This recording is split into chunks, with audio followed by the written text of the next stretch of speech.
Attention, like many good things in life, is most noticeable when we fail to have it.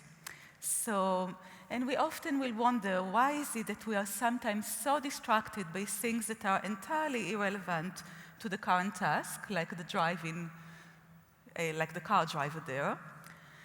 And yet at other times, we are so absorbed at a task that we can't even hear someone talking to us. We experience a form of inattentional blindness or deafness. And that's illustrated in this cartoon where she is saying, I don't think this is working out. I think we should start seeing other people. And he is saying, that sounds great, but get mine with onion rings. Perceptual load theory of attention was originated in order to solve this puzzle. Why is it that we're sometimes so distracted by irrelevant stimuli, and at other times we wish to perceive stimuli that are actually relevant, but we didn't pay attention to them to begin with, and we fail to do so. According to perceptual load theory, perceptual load is a critical determinant of the ability to focus attention or the failures of focused attention. This is because perception has limited capacity. However, processing proceeds in an automatic way in the sense that it's mandatory. We can't stop it just at will on all the stimuli in the field that are within our capacity. It then follows that if we are performing a task that involves only a low level of perceptual load, then we will inevitably perceive also additional stimuli which could be potentially distracting us. So it will include irrelevant distractors, because we haven't got the voluntary control over perception. So if load doesn't take it all, then it will spill over to additional stimuli. On the other hand, if the task involves a condition of high perceptual load, that takes up all of our perceptual capacity, then we will achieve focused attention without any distraction. And that's the positive side of that. But on the other hand, our processing will also result in various types of inattentional blindness and deafness to stimuli that are potentially important, but they are outside our current focus on the task. Over the years, there have been many lines of studies that provided evidence for this theory, with various types of load manipulations and various measures for distraction or awareness.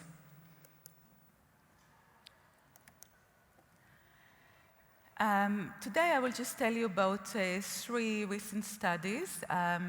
I'll start by telling you about a very recent study. We've just submitted it about load and distraction. So the previous demonstrations of distraction were shown typically, so we've seen conditions of low perceptual load that typically people are distracted.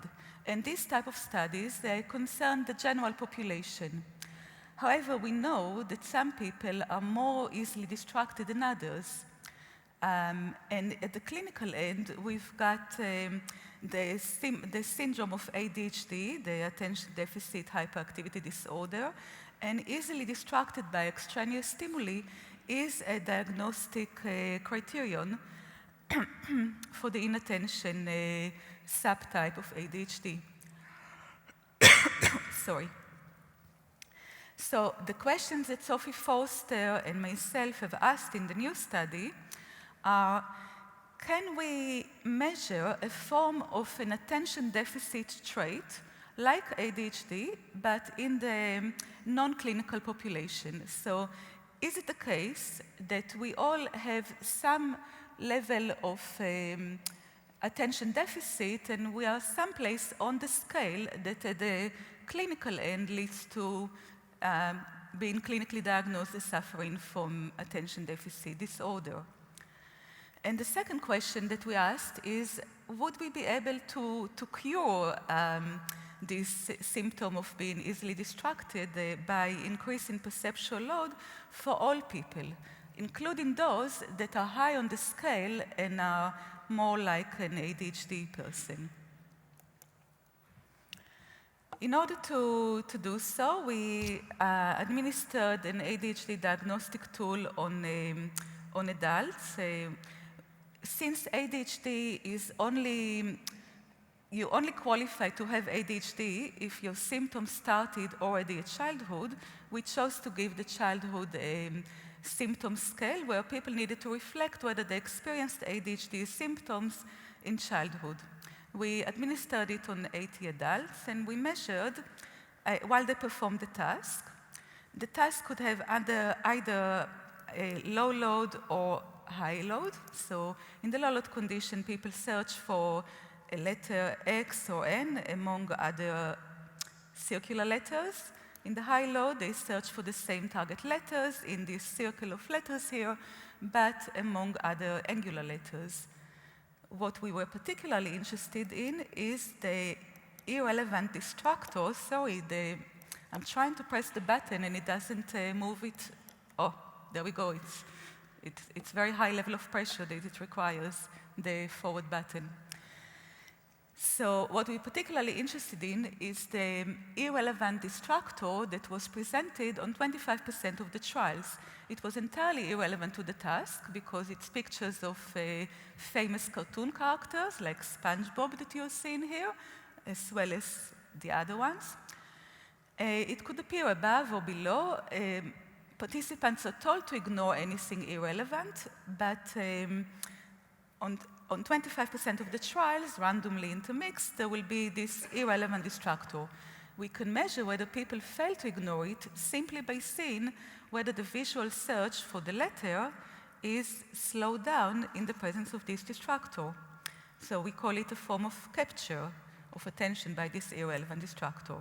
Okay, the results, first of all, overall, the population, the results replicated the typical findings where we see that when we plot reaction time as a function of distractor present in red or distractor absent, we see that there is a cost to the distractor present in the low load condition, and that is eliminated in the condition of high perceptual load. So that just successfully replicates the finding in the overall population. But our interest here is, of course, in the individual differences results. So here we are plotting the level of distractor cost. So we calculate reaction time.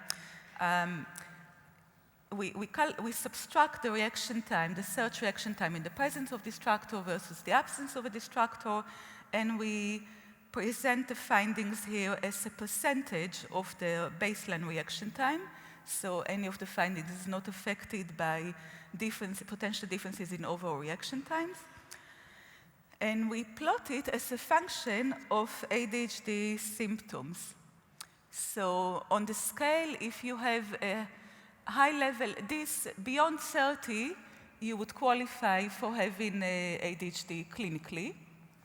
And we see that we have a few of those subjects, of those participants that are actually typically UCL students, are scoring pretty high for the ADHD. And the important finding is that there is a positive correlation between the irrelevant distraction in our task and your ADHD score. So the higher you score on the ADHD scale, the more likely you are to be interfered by this irrelevant distractor. We also see that the effect of load, so for the second question, is load an effective remedy for all? I'm already working on pressing the next button just in case. Yes, there we go. So we see that we ask whether load is an effective remedy for all irrespective of the ADHD symptoms, and this graph shows that that is indeed the case, irrespective of the level of your ADHD symptoms. We see that there is absolutely no correlation with the interaction of load effect on distraction. In other words, load reduces the cost of distraction equally irrespective of your ADHD symptoms. And so these results establish an attention deficit, a form of attention deficit trait that varies across the population. More than that, it's a trait of functional significance because it's positively correlated with your vulnerability to irrelevant distraction during the task. So it's an important trait. We know that attention is an important trait, but we also successfully show that our tasks capture that trait. And we also established that high perceptual load does act as a form of a remedy for everybody. Moving to the second part. How much time do I have? There is no clock. How much? 10? Perfect.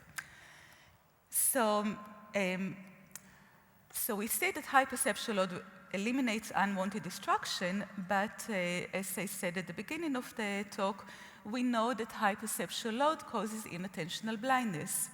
So, we recently asked whether whether it is also the case in daily life. We will often experience that we are so engaged in a task that we fail to hear somebody talking to us.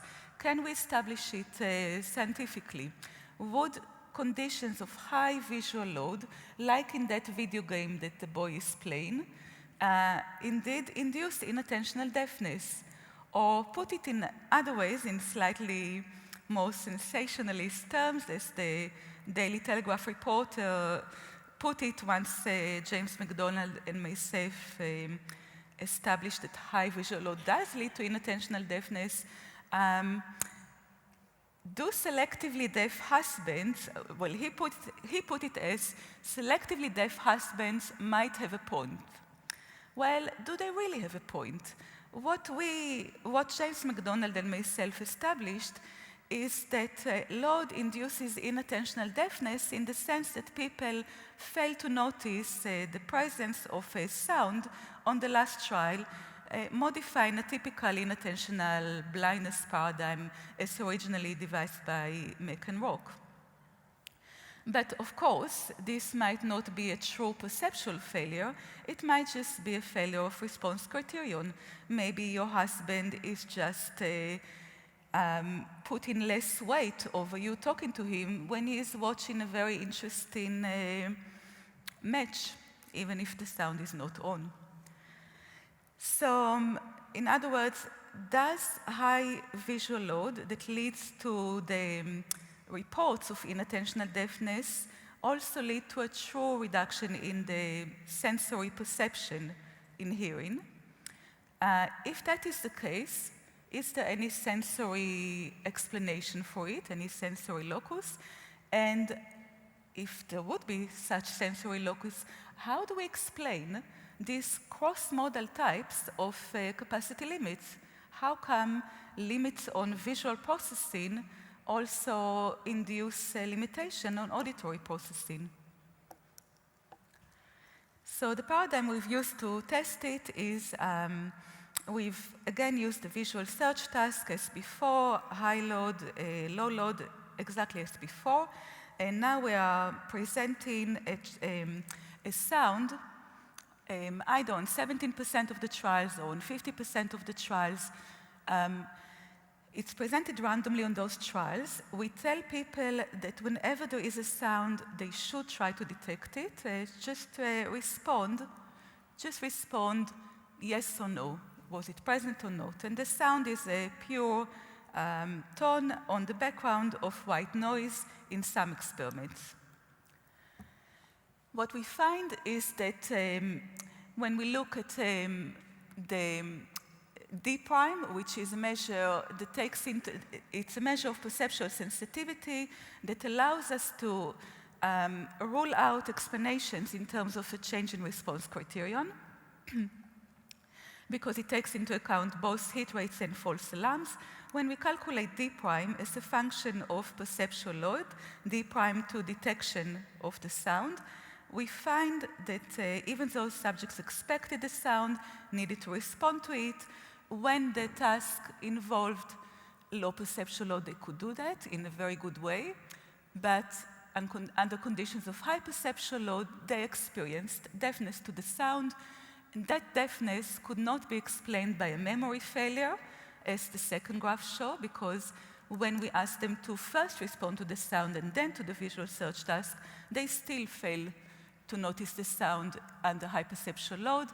That also happens if we increase the priority of detecting the sound by increasing the number of trials and also where the sound is present, and also asking people to positively make a response on every single trial. Was the sound there or not there? We still find a significant modulation of the detection by high load, even in the case where the sound is the only thing that they hear. There is no other background white noise. So we established a true phenomenon of inattentional deafness under high perceptual load is the neural marker. So to look at that, we've used MEG, a magnetic, I won't try to say it, Google it if you don't know what it is. It will take me too long. But we've used MEG, which allows us both to have the location, but more importantly also to look at the timing. We wanted to look at the timing because we already know that high perceptual load leads to modulations of neural response to irrelevant stimuli, typically in the visual domain, but we wanted to ask another question, which is also how early is this locus? Plus, MEG does not make any noise, and fMRI makes noise, and it wouldn't be suitable to test a form of deafness under inattention. So we are using the same task that I've used with Dana Rave in the previous behavioral study, but now subjects are being in the MEG tube. When we look at the evoked responses, which are shown here, first when we look at the effect of perceptual load. So we look at the visual responses in conditions, and we do a comparison of high activity response that is higher in high load compared to low load, because that's what we expect for the visual search task. And we find that load modulates the visual response to the search task very early on. That's in the M100. This is the equivalent to the N100 in ERP, M for MEG 100, which is indicating an early source of perceptual modulation. And when we look at the localization of where this magnetic activity was higher, we see that it is implicating the same areas, inferior parietal sulcus, superior parietal lobe, and extrastriate visual cortex. These are the areas that we know in past that are associated with higher visual load. What we didn't know before is that it will do this early modulation. The response to the auditory sound, so now we're looking at the MEG response. Previously, to look at the visual response, we looked at the trials where there was a visual high load or low load. That was the comparison. Now we're looking at the auditory response in the condition, because to the sound, so now we're looking at the trials when the sound is present, and we are comparing what activity is greater in the low load than in the high load that relates to the perception of the sound. So what we see is that high load reduced the M100. So we see that the M100 is higher in response to the sound in the low load than in the high load. So it suggests, again, early, if we put it the other way around, high load reduced the M100. Interestingly, simultaneously at the same time as the visual load task increased in the response to the visual task. We also see a later phase, which is typically termed the P300, people call it the awareness positivity because it is associated with our awareness of stimuli, and that corresponds with our finding that people have better detection, better explicit detection of the tone under low load than under high load. And the source is in the source that is found, these areas are secondary auditory cortex, also called association auditory cortex. What do we conclude from that? One conclusion is that the early modulation for both the visual and auditory responses supports a sensory locus for this effect. In other words, an early sensory modulation in the information processing stream, and that's in line with our previous hypothesis about the effects of load.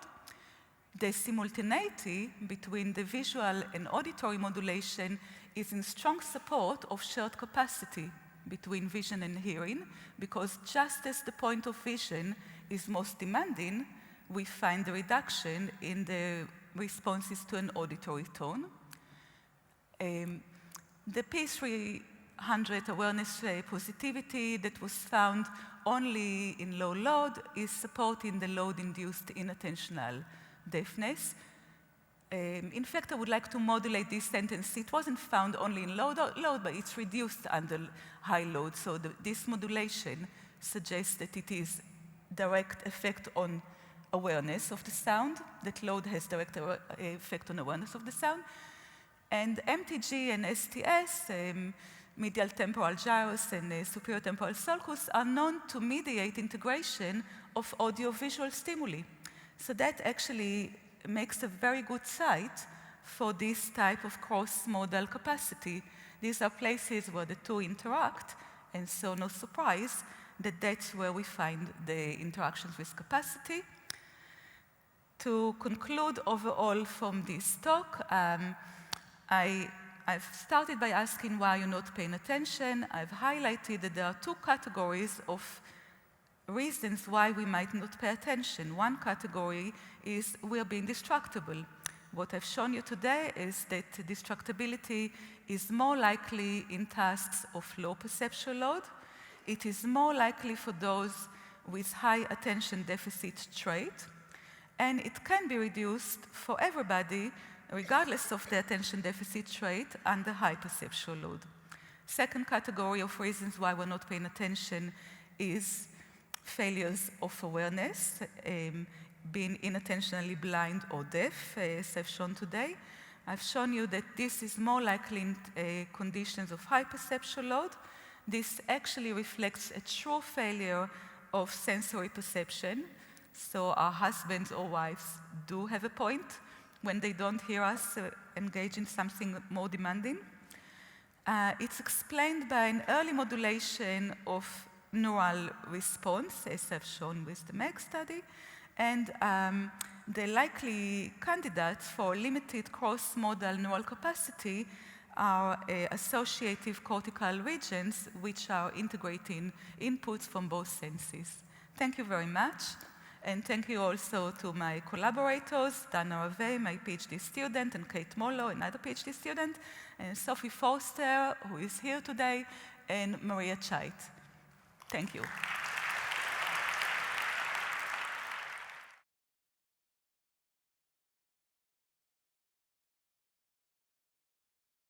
So to talk about consciousness, I would like to begin by talking about unconsciousness and the contrast between psychodynamical perspectives on mental life, as illustrated by the writings of Freud, of course, and perhaps a different perspective endorsed by John Searle.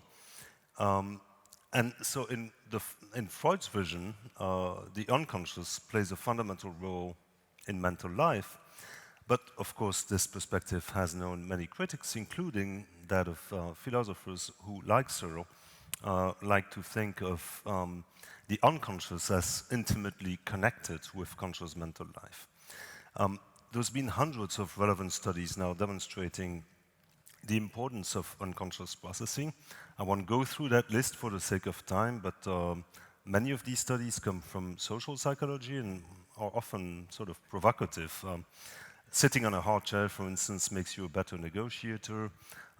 Incidental exposure to a briefcase versus a backpack makes you better at playing Trivial Pursuit, and so on and so forth. And all these effects are assumed to be mediated unconsciously and have been amplified to a large extent in the media, so that little by little, if you look at the cognitive and social literature, you have the impression that the domain of relevance for consciousness shrinks bit by bit over the years, so that one has the impression that consciousness ends up being this pure epiphenomenon that is of no functional importance for our behavior. Now, of course, many people have expressed skepticism about this strong perspective on the importance of the unconscious. Again, I won't go through the whole list, but each and every one of these studies has been criticized by different people on different grounds, both conceptual and methodological. Here is a few of these studies, one of which I will describe in somewhat more detail as we go through the talk. Incidentally, most of them were published in open access journals such as PLOS. So how can we look at the differences between conscious and unconscious processing? Well, one possibility is to adopt two kinds of manipulations, and this is reflected in the taxonomy that was proposed a few years ago by Stan Dehaene, which opposes factors that have to do with the strength of the stimulus, so bottom-up factor, and the effects of attention on the other hand. The main point, one of the main points I want to make is that in any task that you can imagine to address these sorts of issues, it is always the case that awareness cannot be turned off. You cannot simply tell people not to be aware of something. They will always try to look for regularities, to try to perceive the stimulus, to try to discern the experimental's intentions. And so based on that, what are the strategies that you can use in order to investigate the differences between conscious and unconscious processing? Well, basically, there's three kinds of strategies you can use. The first is to weaken the stimulus, which is a bottom-up strategy. The second, in green, is to divert attention. That's clearly a top-down strategy, but there's also a third one, and that's the one I will focus on the later part of the talk, which is to change the narrative. So you use attention, but people think that what is going on, what people think is going on is not what is actually going on. Let me just briefly review the first and the second strategy. So weakening the stimulus. So these methods involve methods that are familiar to you, such as backward masking, meta-contrast masking, continuous flash suppression or crowding, all of which are methods aimed at reducing the quality of the stimulus. But of course, attention is involved. One of the points is that this is very difficult to achieve. The details matter of all these experimental procedures, and you're always confronted with this strength-efficacy dilemma, which is that if you weaken the stimulus too much, then you have no behavioral effect. But if you let it be stronger, then you have awareness. Yeah? That's the main dilemma that people are facing in this domain. Another strategy, a top-down strategy, this time is to divert attention. And there is something bizarre with these slides here. Okay. And this, yes, consists of misdirecting people's attention, basically. So you can think of inattentional blindness, change blindness, capturing attention. The blink, for instance, is a good example of that. Loading working memory, overloading perception and reasoning. This is the sort of work that Nili has described, and of course, magic. Here, a different problem is that you run into this observer paradox. When you want to find out whether people were aware of the stimulus that they failed to notice, you have to ask them, and by asking them, you attract their attention on what it is that they have perceived, and in doing so, you may induce awareness of the stimulus itself. Here is a good example of a stimulus that we used a few years ago and that I like to show. It's a change blindness stimulus, but importantly, attention is not involved here. There's nothing to distract you from looking at the stimulus, and you know that something is changing in the picture even as you're looking at it. we won't play the game too long. What is changing is the entire emotional expression of the central actor, who goes from a neutral expression to a smiling expression, except he does it very slowly. You can show this about 30 times to people. They fail to notice that this big change, which is happening right in the middle of their visual field, is taking place. Yeah? I don't know if you've seen it now, but since I don't have a lot of time, we'll move on. We'll move on if the machine allows me to move on. Yeah? It's a sort of attribution thing, because you're not really sure whether it is you who's not pushing strong enough or whether the machine is not responding. Here we go. So this is what I want to focus on for the rest of the talk, this third strategy, which consists of changing the narrative that people take from an experimental situation. And there's many examples of such a strategy, and they all illustrate the power of consciousness. And this stands in contrast, as I will conclude, with the purported effects of unconscious cognition. Everybody talks about that, but nobody talks, unless in this symposium, for instance, about the power of consciousness and the very strong, substantial effects that your conscious beliefs and your conscious mental representations can exert on your behavior. And so here one thinks of the placebo effect, of suggestion, of hypnosis, of all sorts of expectancy effects, including in the social domain, of cognitive information, such as a brand. There are demonstrations, for instance, that you can reproduce the effects of conditioning merely by instructing people that there is an association between two stimuli. This is the work of Jan de Houwer in Ghent. Magic, of course, again, is important here. And in all these situations, the narrative, what you tell people, has importance. It's not just about modulating attention. So, what you think will happen in many situations changes what you do, but perhaps more interestingly even, what other people think will happen also changes what you do. And so, as Tristan said recently, we are who we think we are, in a way. And this is all about about conscious stuff, conscious mental representations. The placebo effect, for instance, is a very strong effect, which has been estimated to represent about 30% of the perceived improvement in clinical treatments, and can be much, much higher than that. But that's a huge effect, 30% of improvement, based on nothing but beliefs or expectations about what is going to happen. You're all familiar probably with this beautiful demonstrations a few years ago of the importance that the brand plays when you're appreciating soda, for instance. So you actually see that information about the brand modulates the brain regions that are responsible for making you experience pleasure, even though the substance itself, in this case Pepsi, is more appreciated when the brand remains unknown. This is again a very powerful demonstration of the effects that what you know consciously can exert on your behavior or your conscious experience. Recently we've been interested in both expectancy, placebo, hypnosis, and social effects, and I wanted to go through some of those studies, which began with, in our lab, with reading this article by Amir Raz, who was supposed to be here today but couldn't make it out of the States, and who has worked quite a bit on hypnotic suggestion, basically. And one of the experiments he carried out involved the Stroop task. Now, you all know the Stroop task. You see these colored words, and what you have to do is name the color of the ink that the word is written in, so ignoring, of course, the meaning of the word, which is difficult when the meaning of the word is also a color word. This is this very familiar Stroop effect. And what Raz showed is that he could induce, using a post-hypnotic suggestion procedure, the belief that participants became unable to read. That is, that the words that they were seeing on the screen were gibberish. They were expressed in a foreign language that they couldn't decipher. Yeah?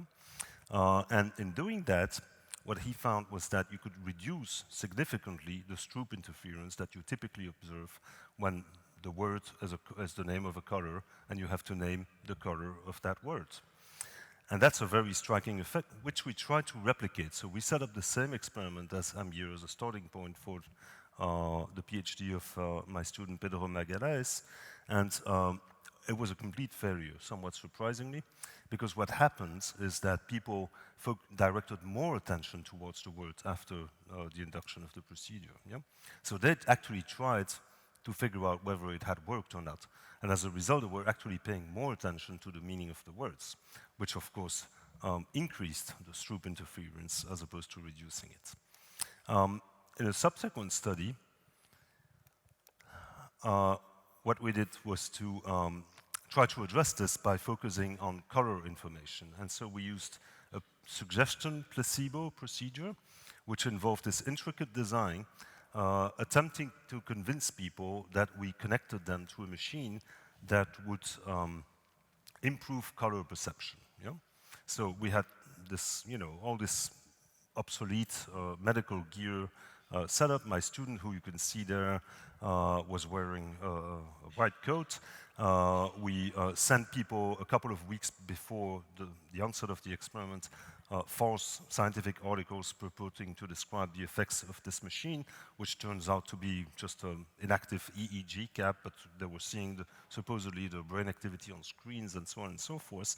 And when the machine is turned on, we told them that this would either increase color perception or decrease color perception. Yeah? So that's basically the design.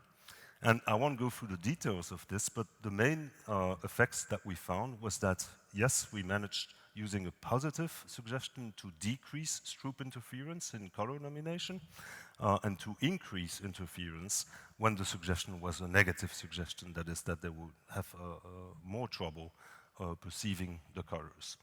This is good, but it doesn't take into account experimental demands.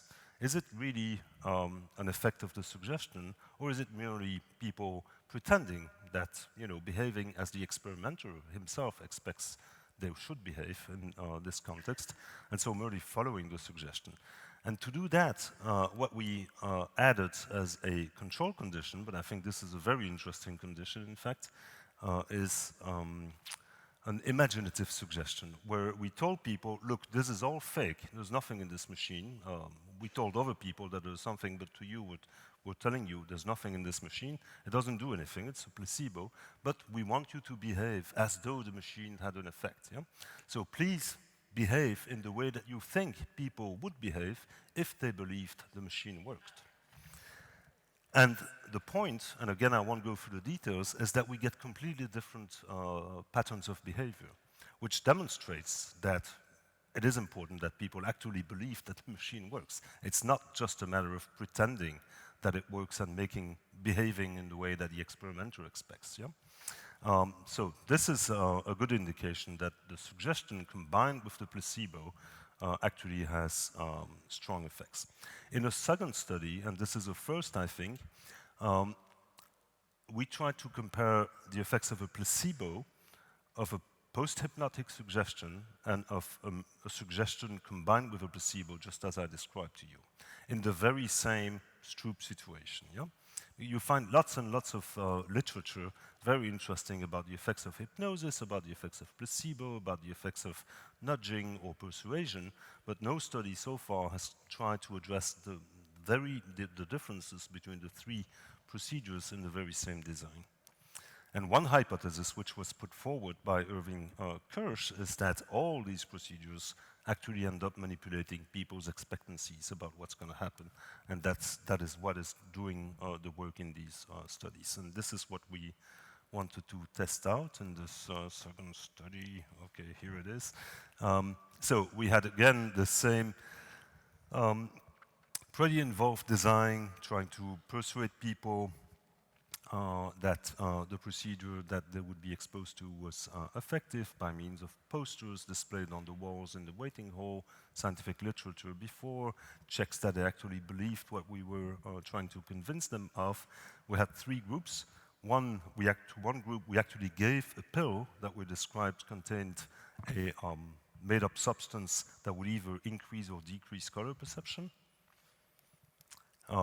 And then, of course, they were given another pill to void the effects of the first pill later on. To the second group, the placebo EEG group, we used the same procedure as I described to you in the first study. And then we had a third group, which involved a post-hypnotic suggestion. I'm trying to get the third group, but it's getting worse with time, you know. So the third group involved hypnosis. And the results were, well, perhaps somewhat disappointingly, the results showed that all three procedures resulted in the same effects, both on reaction times and on accuracy in the Stroop task. But there was no interaction between the different procedures, except for some differences which are interesting and that we're looking at now in terms of variability of reaction times. Yeah? But all three procedures led to the same effects in terms of improving the accuracy and reducing the reaction times in the Stroop situation, which of course lends support that all three procedures involve the same mechanisms by means of which expectancy actually influences people's behavior. All right. Bear with me as I try to push harder and harder on this thing. Yeah. One of the findings of this second study was also that all these effects, be they placebo, hypnosis, or suggestions, were modulated by the hypnotic suggestibility of participants as assessed by a standard scale called the Waterloo-Stanford scale, which is also, so more suggestible people are also in the same manner more likely to be susceptible to placebo, to suggestion, or to hypnosis. I'm trying, guys. I'm really trying, but okay. So, well, this is what I told you. The results on response latencies and accuracy reveal the global effect of suggestion on participants' performance compared to the baseline condition. Suggestions to enhance participants' visual ability to perceive colors resulted in faster reaction times and higher accuracy, regardless of the induction procedure and independently of Stroop congruency conditions, and the effects of the suggestion was positively correlated with hypnotic suggestibility as measured with the Waterloo-Stanford scale. Okay, should I finish now or should I, or can I, 2 minutes, okay, perfect. So I'll just zoom through the rest of the presentation to let you know about this study, and you've probably heard about it, which is supportive of the idea that not only is it the case that our behavior can be influenced by what we believe, as this previous work showed, but also by what other people believe you should do. Yeah? And this is the work based on attempting to replicate this well-known walking slow effect by John Bartsch, this famous study published in 1996, where exposure to words associated with the concept of being old makes you actually walk slower when you exit the lab. Yeah? This is a beautiful effect, and it's very simple. You fill out, you do anagrams like this, where you can make 4 words work together, and then you're left with 1 word. And in one condition, the prime condition, all these words are associated with the concept of being old. In the States, that would be Florida, but also gray, lonely, and so on and so forth. So people do that, and then you measure the speed at which they walk out of the lab. And then you perform an awareness check, and this is the results that Bartsch found in 2 experiments. People who have been exposed to these words in the absence of awareness, but consciously and with attention, actually walk slower when they leave the lab than the other people.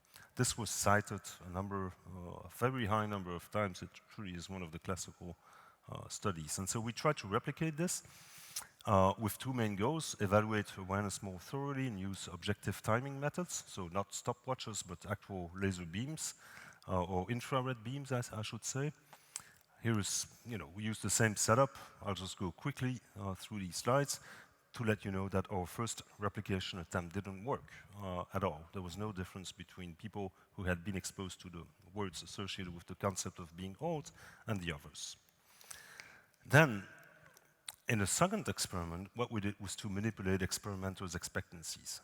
So we asked them, we told half of the experimenters that their participants would walk faster, the other half that they would walk slower. In subjective timing, we found big differences. So people who, experimenters who expect their participants to walk faster actually time them to be faster, erroneously, and conversely for participants who walk slow. But we also found an effect on objective timings, as measured by completely independent infrared beams. Yeah? So this is very striking, because somehow experimenters must communicate their expectancies about what's going to happen to their participants. Arnaud, I'm done. If I can just get to the conclusion. So this is illustrative of the fact that what other people think is also important. There was a lot of discussion that I will skip about these findings, raising issues about the replicability of some of these studies. I just have to keep pressing so we can go through all that. I will skip that. So, it's very hard to demonstrate causal efficacy in the absence of awareness. You have the strength efficacy dilemma, the observer paradox, and the reported effects are generally small and fleeting, but it's very easy to demonstrate the causal efficacy of conscious expectancy and conscious beliefs. And the reported effects, just like in the placebo effects, are big and sometimes huge. So consciousness and attention are trainable, and resulting modulations can exert very strong top-down effects, and this is the theoretical perspective that I'm developing about this. I'll just skip the slide. So people love the narrative that they're not in control, and I think this is why unconscious cognition has attracted more attention, if I may say so, than conscious processing. One recommendation that comes out of this is to systematically compare conscious and unconscious processing. That is to document what happens with consciousness, what happens without consciousness, but also to document what happens belief there's a stimulus versus not, for instance. And this is it. Thank you very much.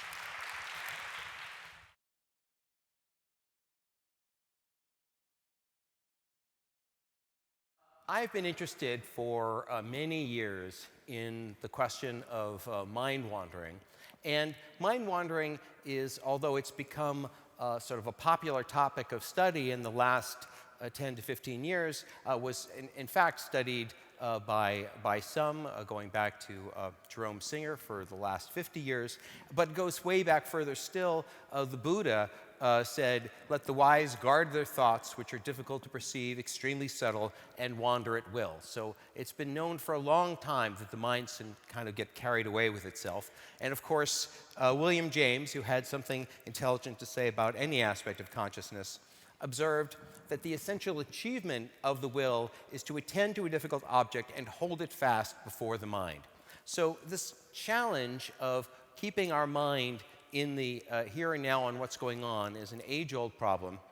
And I could spend my entire lecture today talking about the various difficulties that mind wandering causes. We routinely find that a major source, for example, of reading comprehension failure is the inability to keep one's mind focused on the material you're reading. How many of you have had the experience of reading and suddenly realized that your eyes have been moving across the page, but your mind is fundamentally elsewhere? So this is an age-old problem.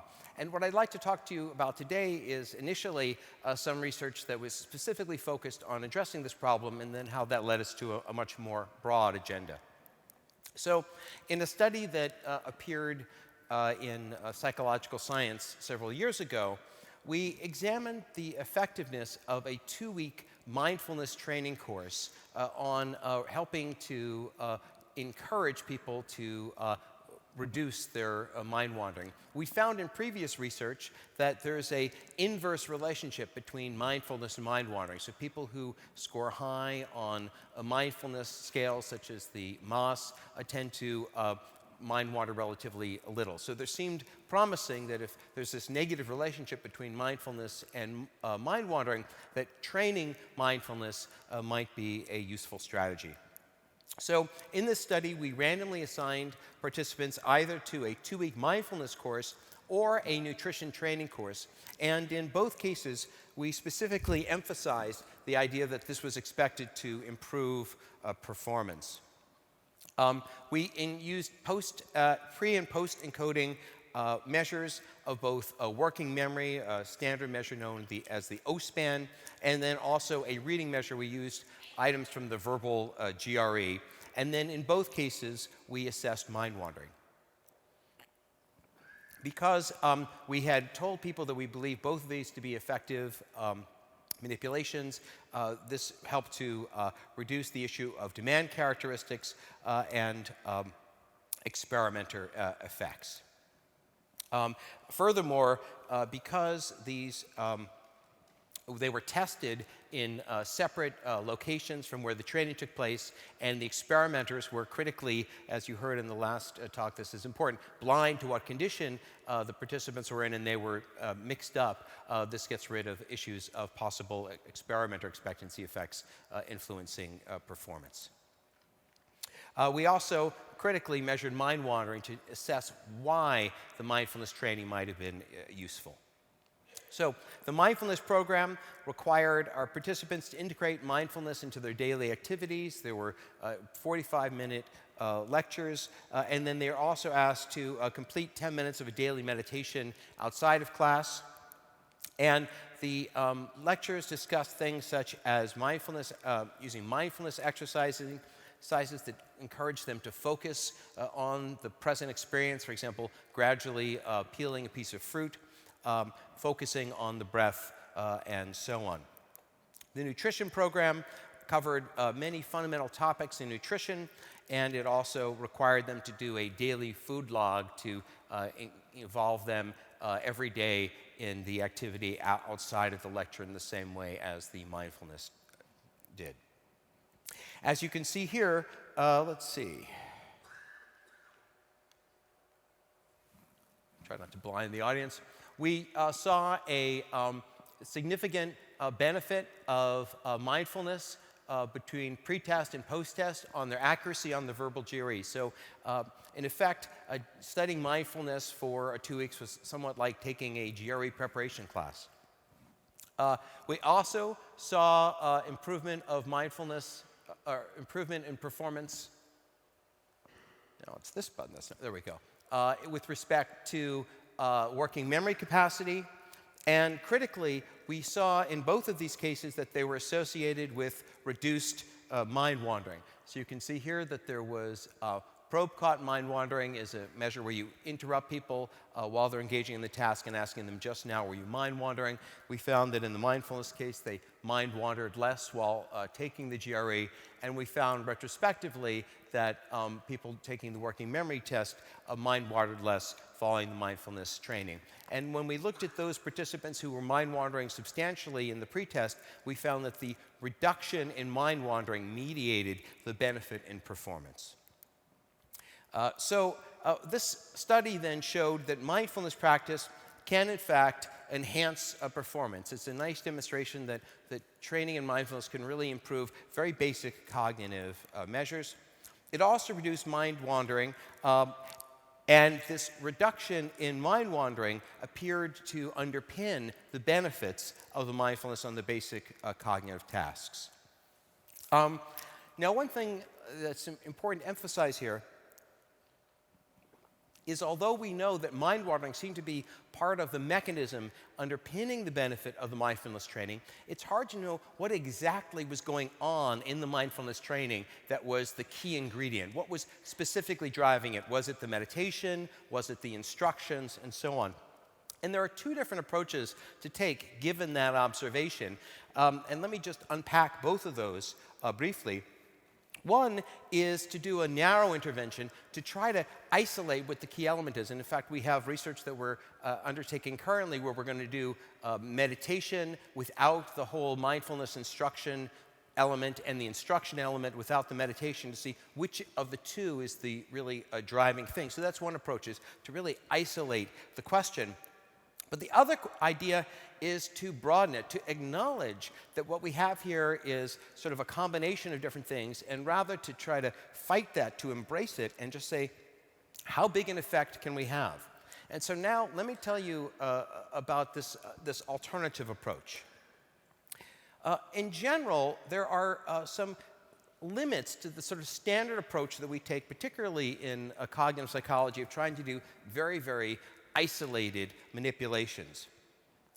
When we do this, we are able to find some specific effects, but in fact, in life, very few things are singularly determined.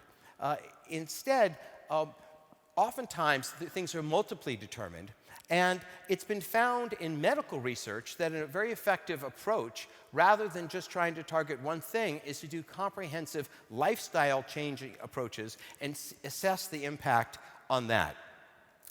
And although this has been very powerfully demonstrated in the context of health, it really has not been done extensively in the context of cognitive types of training, particularly with respect to brain sciences. And so the approach that I'm going to describe to you now is what I sort of casually refer to as the kitchen sink approach. We're really going to throw everything we possibly can at people and see if we can get dramatic changes. So we're going to do a kitchen sink in terms of throwing everything at them in terms of the intervention, and then also a kitchen sink in terms of measures, and measure everything that we can to see, basically assessing the extent of change that we can produce in a relatively short interval. So this project was known as the Summer Intensive Transformation, or SIT study, and it involved 6 weeks.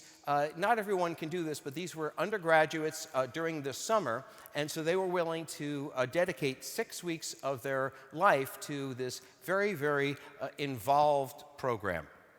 We tried to do it as critically as possible, so we had gender and age matched conditions.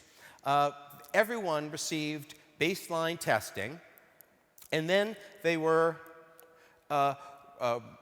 randomly assigned to either the intervention, which I'll describe in more detail in a minute, or baseline just carried on as usual, so life as usual. And then they received post-testing.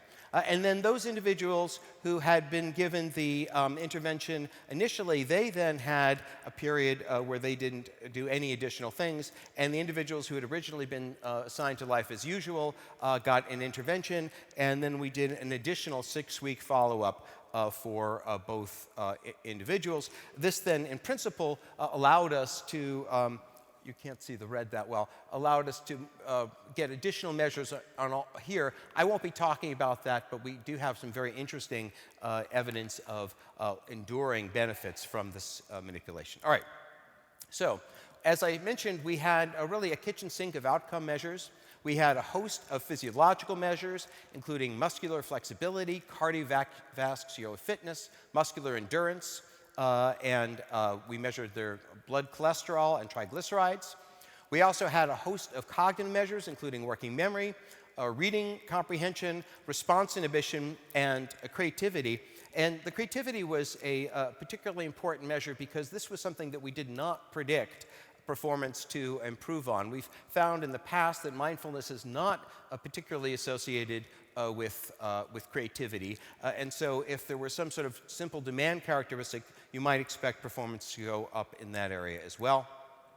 And then we also did a resting state analysis pre-test and post-test using whole brain, degree centrality, and a priori seed-based functional connectivity. And then in addition, we gave a number of validated questionnaires. So you can see we really had a kitchen sink of measures. And now let me tell you the kitchen sink of the intervention. Oh, before I mention that, I want to emphasize an important thing that we did. There is, of course, this issue, the demand characteristic issue, which came up very much in the last talk. And we tried to work against this by incentivizing participants before they participated in the actual intervention when they're doing the pretest to try as hard as possible on the various different measures. So we gave them financial incentive to encourage them to really do their utmost performance at time one. Okay, so this is what a typical day looked like. This happened 5 days a week. They started in the morning with exercising for an hour. Then they did 2 hours of meditation, both focused attention and compassion. They then had a lunch break and then lecture discussions on a variety of different issues such as sleep, exercise, nutrition, alcohol consumption, mindfulness, gratitude, empathy, compassion, active listening, stress management, goal pursuit, and happiness. And then they got more exercise and then were encouraged to go home and sleep well and eat well. Okay, this is a very busy graph, but a very informative one. Right here we have the effect size on Cohen's d going from large, medium, and small. And here we have all the different measures that we included. And as you can see here, the first thing to notice quite globally is that we got a tremendous number of very large effect sizes on many of these different measures. So we really, the kitchen sink of measures, many of them showed a very dramatic improvements. In terms of muscular endurance and muscular flexibility, Cohen's effect of well over 1. We did not get a significant effect with cholesterol, but an improvement in triglycerides. With respect to the cognitive measures, we got a significant improvement in task focus, so reduced mind wandering, as we had seen in the previous study, increased working memory capacity, increased reading comprehension, no effect on creativity as we had expected, and although we would have expected perhaps an effect on response inhibition, no benefit there too. But again, the fact that we don't get measures improvement on some of these measures helps to rule out a motivational account. We saw dramatic improvements in various different well-being measures, and then, as I'll show in a moment, we saw substantial changes in a variety of the resting state connectivity measures. So really very dramatic improvements in a number of quite a remarkable range of different measures. So the functional connectivity analysis, we were interested in assessing how brain training affects the co-activation of brain regions at rest. We used two complementary approaches to examining functional connectivity. First, we took a data-driven approach, which assesses the degree of centrality analysis. In a sense, essentially, it assesses which regions of the brain change most in their connection to all other regions. And then, in addition, we also used a seeding approach. And this reflects, there's a common strategy to select seed regions based on existing papers or atlases. We used the independent componential analysis, which parses brain activation into networks and helps us to target specific key seed regions. And we identified the posterior cingulate cortex, which is widely known as a hub of the default network as a key seed. Here we have another rather complex slide here, but it highlights a number of really quite dramatic findings. This has to do with the degree of connectivity of the insula. And as you can see here, the intervention relative to the waitlist showed a dramatic rise in insula connectivity. And strikingly, the changes in insula connectivity were correlated with the changes in mindfulness, and not quite significantly, but also a strong trend towards changes in cognitive performance.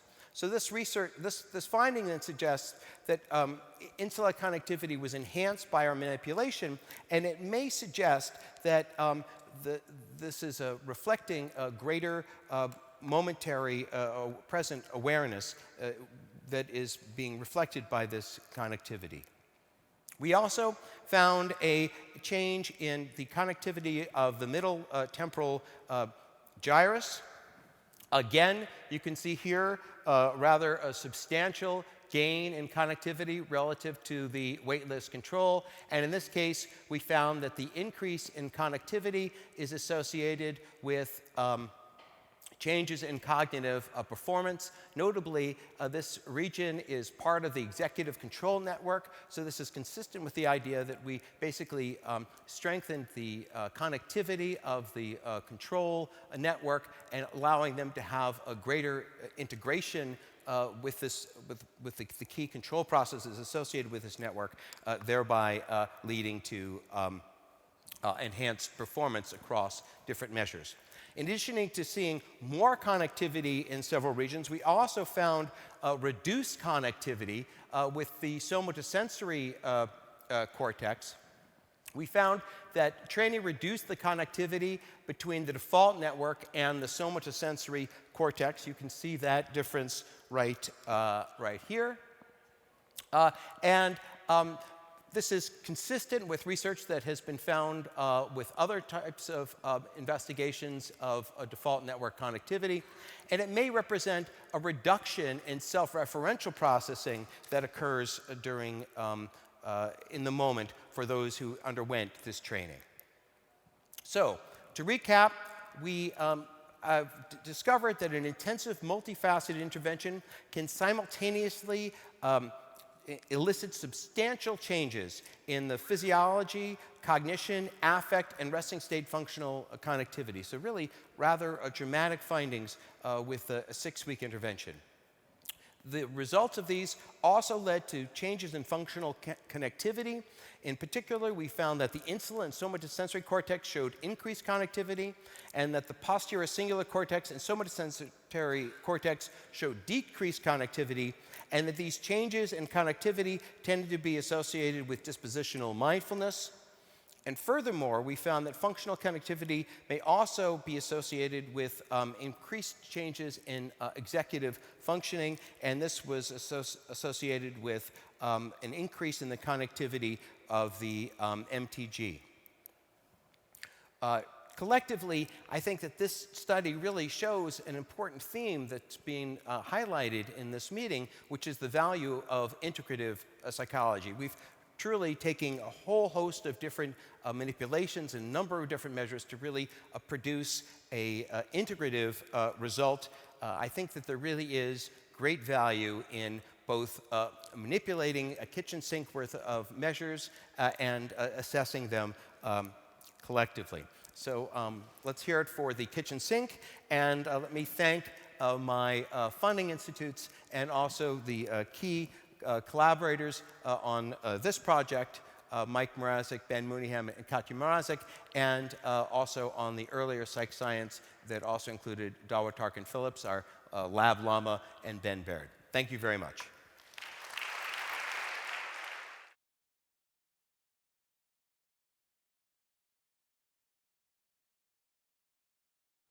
Today I'm going to talk about the 2 ways of training attention and the mind, or you can call consciousness.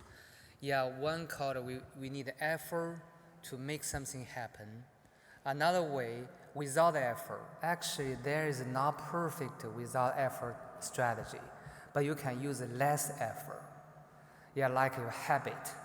Like you learn how to drive, you pay so many effort to control the vehicle, to watch the environment. So you cannot do others. But when you're skillful, you can drink, you can call, you can eat. So I saw the drivers, even though they shave, they eat, yeah, they brush the teeth, driving the car. It's very dangerous, but to give you an idea, they actually take a little bit of effort to move on. So my work actually involved training, but actually my research interest is actually pretty broad. I'm interested in how the experience, including the learning and the training, yeah, shape your brain process and influence behavior or change the habit. So we use a diverse method. So in the lab, so the students, the postdoc, even faculty from different backgrounds work together. So we actually pay more attention about the next part you talk about. We try to understand the principle and the dynamics, how the large-scale brain network supporting the cognition, emotional, social functioning, information processing, the whole brain, and the regulate behavior and disease. Yeah, this is our long interest. So we use a diverse method you can find from behavior, yeah, from development, from imaging, physiology. Right now started genetic allele. Try to figure out the brain, behavior, physiology, environment.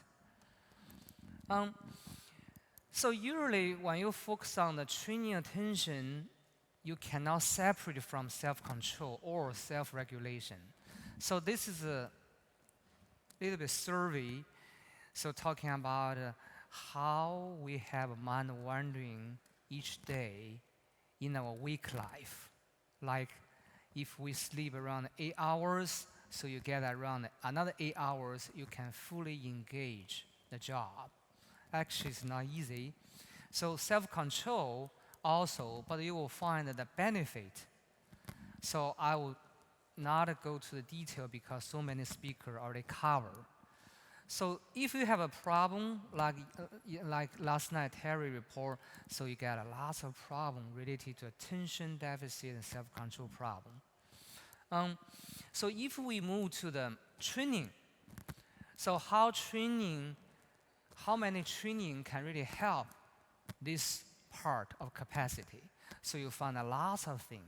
So we have a physical exercise study that can also show the benefit. Then another computerized program like working memory, attention training can also benefit. Then you go to the mindfulness training. Then if you look at a different kind of training, actually they target 2 systems. So number 1, target the central nervous system, the brain. And number 2, you target about the autonomic nervous system. Okay, I just press the 8-time button and move on. Autonomic nervous system actually involve our basic and habitual response. Like you have a heartbeat, usually it's hard to control. However, I was a long-distance runner for many years. So after several years training, my heartbeat slowed down to 60 from 75. So you know the long-term training can change your baseline. So also recent literature, including our study, also show that mindfulness meditation can also change the dynamics of your autonomic nervous system activity. Like you can measure the sympathetic, parasympathetic, how they balance, how we improve one purposely, how we downregulate another one. Then how this autonomic nervous system interact with your central nervous system. In other words, how body and brain work together to support each other. So you look at this one, you get an idea. So you can measure brain, got a brain markers. So which one is crucial? Then you measure the body, you got another markers.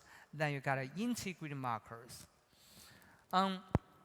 This slide is talking about the attention network. So if I go this way, so you got attention, the sound, right? They call it alerting. Then you try to target the location, orienting. Then if your expectation is different from the reality, you got a conflict. So these 3 parts from the Posner's model. Interesting part or important part is this one. So the executive attention, they actually share the brain circuit network of self-control in the midline of the brain. So our work, actually, serious work, show the brief training, like the 2 hours, 5-session training, they change the resting brain, especially involve self-control center and self-awareness.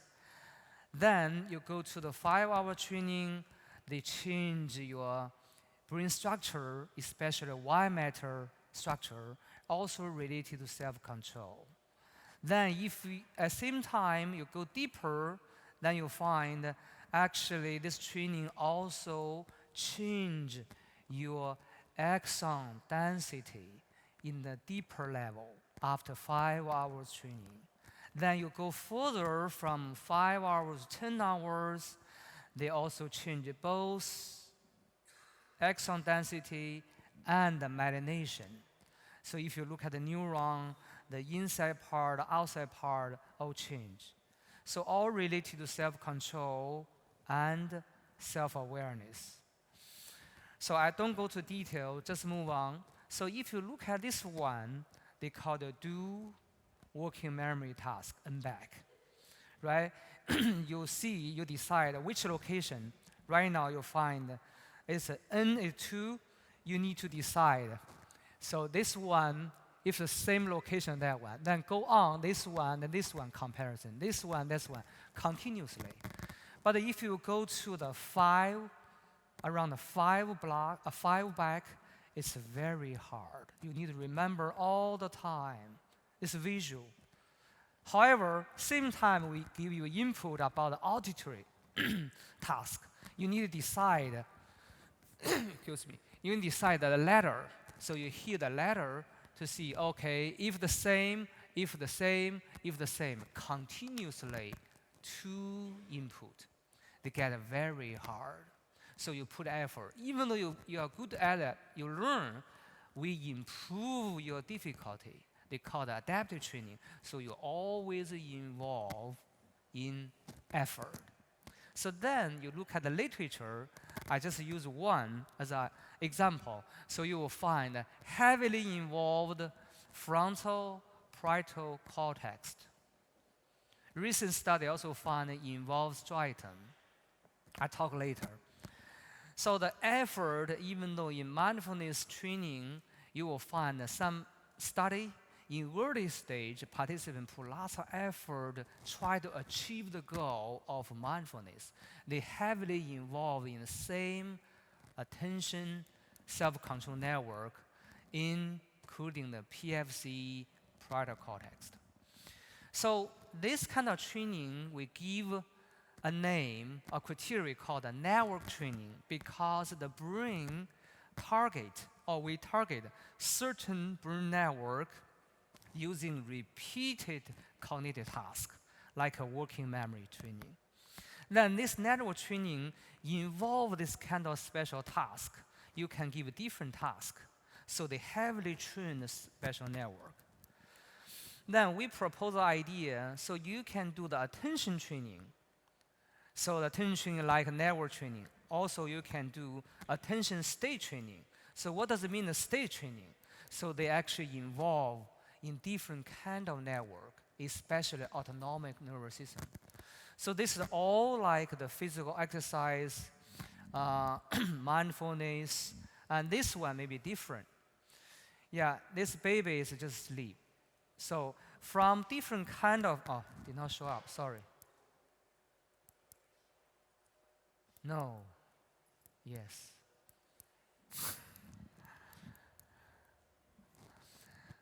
Sorry, we missed that very important part. Anyway, so this dynamic got lost. Anyway, from the literature, from the training, we mainly judge the training based on the posture. Actually, it's really involving the context and the real components. Yeah, so we move to the state training. So for the state training, actually, they change the body and the mind state that can influence many networks. So what's the brain state?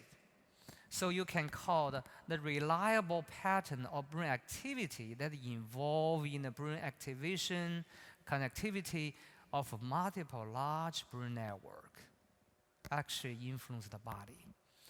Then, how about a state training?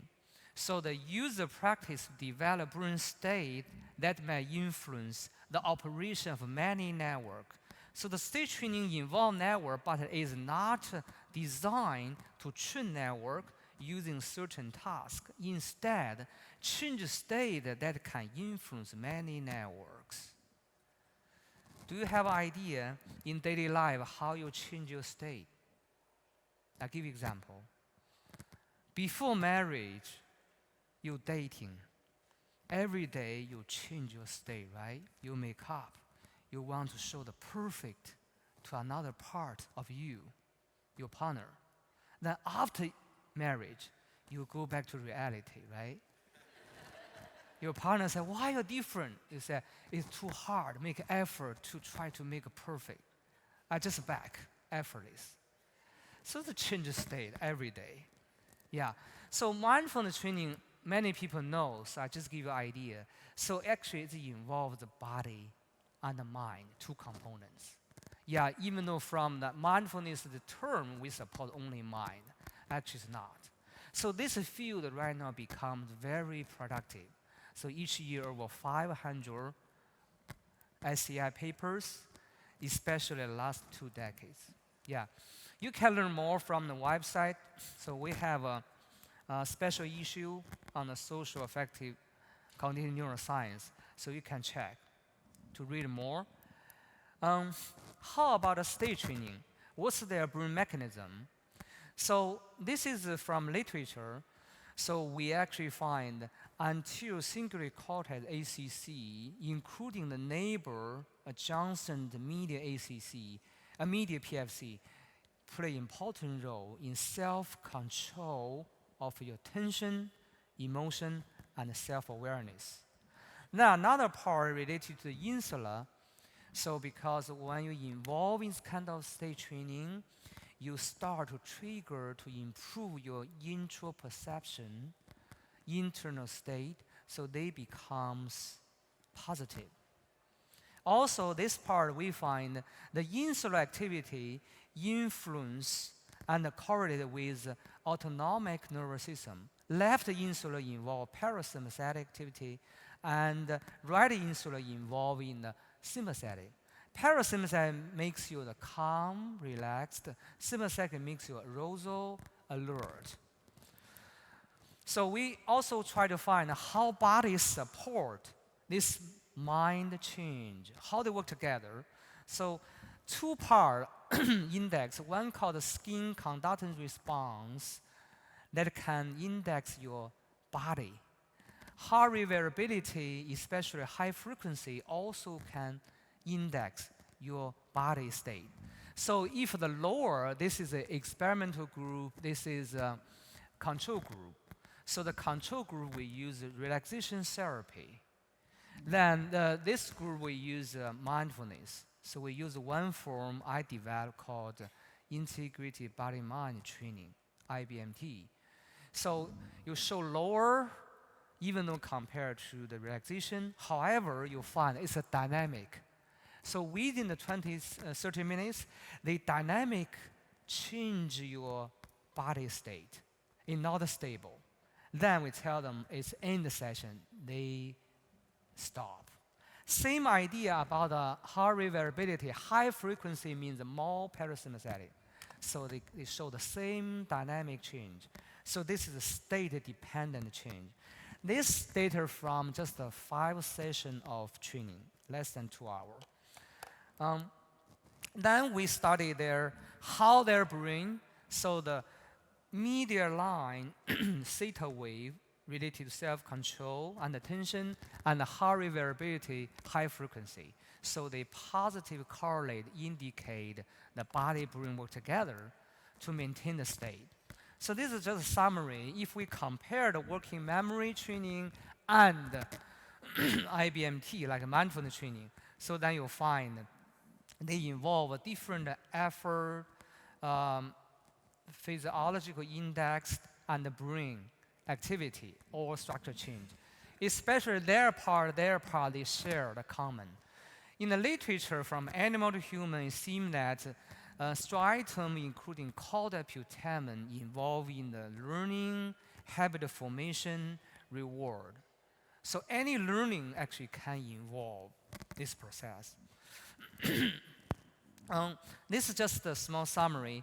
So seems that the 2-part of method, they demonstrate some similarity but more difference. And these 2 forms actually involve different brain regions, including the activity structure change. Question 1, do you believe only these few regions, frontal lobe, parietal lobe, striatum, ACC, involve the whole process? No, because the human brain is a large-scale brain network. Any region usually cannot be separate from other. It's like a module, like teamwork, just a different weight, different strength, different connectivity, and relationship. So let's go further. So you can find more result or explanation about how we train brain network, brain state, how we can establish a new state, maintain a state, and switch a state. So you can see more. Then I will show you, that's just like a cartoon. So you get an idea. Usually we are here in the daily life. If you work so hard or training, you go to their part, fatigue. However, you can find something here around a balanced state in attention and body, so you can maintain it.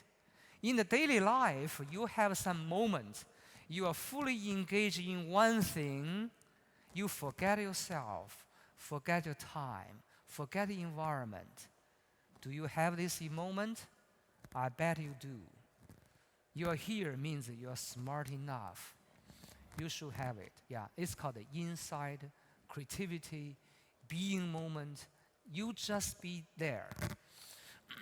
Okay, so for the future direction, I think one important part here, you can study different mindfulness, study different components. However, most important part, you have a different stage of mindfulness, even a consciousness state. You have different level of your practice. You measure you today, tomorrow, your conscious state may be different. So this should be considered. So I just give a summarize. So this is our recent review. So we try to figure out the mindfulness neuroscience or the neuroscience of mindfulness meditation. So this is just a summary about how meditation may work. Just one framework. 5 minutes. Okay, perfect. I can save time. So this one related to attention control. Then next, emotion regulation. Then next part, very important, involving self-awareness change. So when you practice a little bit longer time, or for some people even short time, you find in the moment or in some state, you change the perspective of yourself. You find that yourself can be separated from your thought, your emotion. It's a very interesting phenomenon. Usually, you think, you believe your thoughts, your emotion are you. But there moment you realize you and your thought, emotion is separate. You can watch them. You have a distance. There inside a moment, actually, we find it create a very, very important network. Unstable, very weak. However, this aha moment, if you give the right feedback, give the right strategy, a good dosage training, you can stabilize this network, then form a new habit.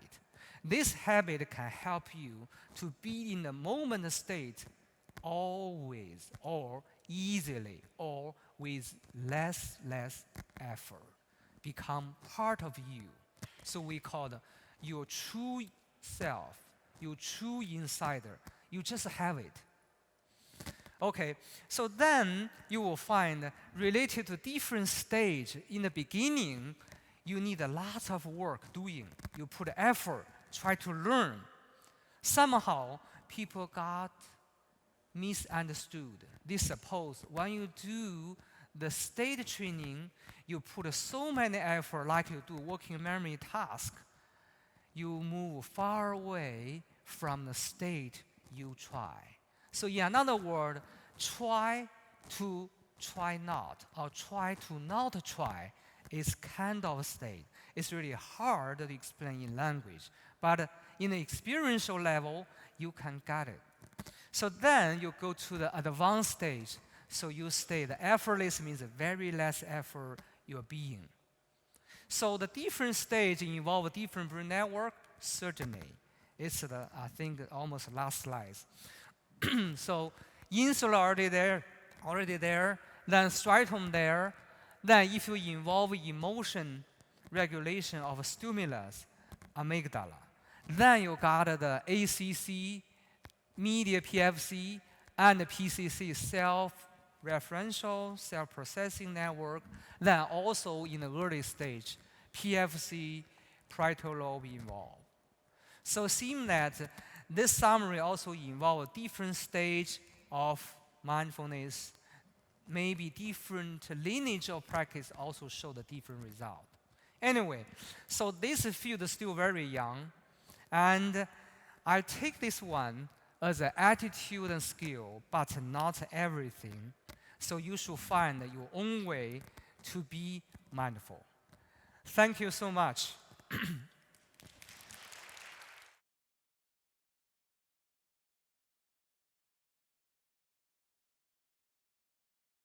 I will talk about mindfulness, but actually what we tried in this resource project is to take the opposite approach of what Jonathan was talking about, not the full thing, but to kind of try to take a cognitive affective neuroscience approach and to start decomposing the different elements of what nowadays is called meditation or mindfulness in a very, some people mean with mindfulness very narrow attention training. If you go back in Buddhist literature, it's basically everything which is wholesome in life. So we have a bit lost what we really mean if we use the word. So what we try is to get also beyond 3 weeks training or 6 or 8 weeks and to measure plasticity over a longitudinal period of a year and having 3 modules of 3 months, and the modules were composed in the sense that we tried to, as much as possible, dissociate different attentive, like cognitive processes from more affective or more metacognitive processes. So the first 3 months was what we called presence, and that's, I think, what most people call mindfulness nowadays. So it's basically bringing your attention back to the present moment, bringing your attention back to the breath or to the sounds, and training your attention to an object, whether it's inside or outside, and it's also training interoceptive body awareness by that. The affect module is based on a lot of research we did on actually cultivating motivational and emotional qualities like compassion, loving kindness, opening the heart, which is based on different networks. It's more limbic, insula plays a big role, but also reward networks and so on. And then perspective training was really, it's a module which is training or cultivating metacognitive ability on the mind, on the self, and also on other people. So how to take the perspective of another people. From the Buddhist wisdom, it would be called, the 2 wings of compassion, wisdom and compassion. From a social neuroscience perspective, these 2 modules represent the 2 different roots we know, mentalizing theory of mind on one hand, and this kind of compassion, empathic root on the other. So we devised for a 1 year core exercises people had to do in the 3 months modules every day 30 minutes. And so during the attention mindfulness module, they had to drive the attention back to the breath, so this one core meditation, and do a body scan. And so it was really about bringing attention back to the present moment and to your body. In the more perspective cognitive module, we had observing your thoughts, so getting metacognitive awareness on your thoughts. And we also have dyadic exercises where you train together with another person, like a contemplative diet, how to take the perspective on the other, how to do theory of mind, how to basically detach from your own beliefs to the beliefs of the other, and how to get a meta perspective on aspects of the self. So we heard that in the talk before. In the affect module, in the red one, it's always color-coded, also the data will be color-coded. We really focused on training the heart, opening the heart, loving kindness, compassion, thankfulness, and also here we had dyadic exercises where people could together train empathic listening and also how to use the kind of quality of loving kindness to deal with different emotions like stress, anger, and so on. So it's a kind of vipassana on emotion practice, but together. This is the design of the resource project. So we had actually 4 cohorts or 3. We have a retest control group. Where's my pointer? Here's my pointer. So this is people who just over a year undergo extensive testing because we had more than 90 different measures. This is one training cohort of 80 people who does the resource protocol in one sequence, and because the active control group is always a puzzle in this research, you know, like it took us 2 years to divide this protocol just for 1 year. Now, an active control group, which is meaningful and wholesome for another 2-year training, we had this idea that we just reverse the role so that at T2, we always measure everything before and after a module. You have exactly the same teacher, the same setting, the same measures, everything is equal, just the practice you do every day differs. So in one case, you do loving kindness and compassion practice, in the other, perspective taking and metacognitive practice. And so you can here compare the differential nature of a mental exercise on all these 90 measures. And then we had one control group for the presence module, for the mindfulness module, because there both groups started with that. So we have started in April 2013, and we are still assessing the last control group. So the data I show you are very, very fresh. It's very early days, but I can show you already exciting results.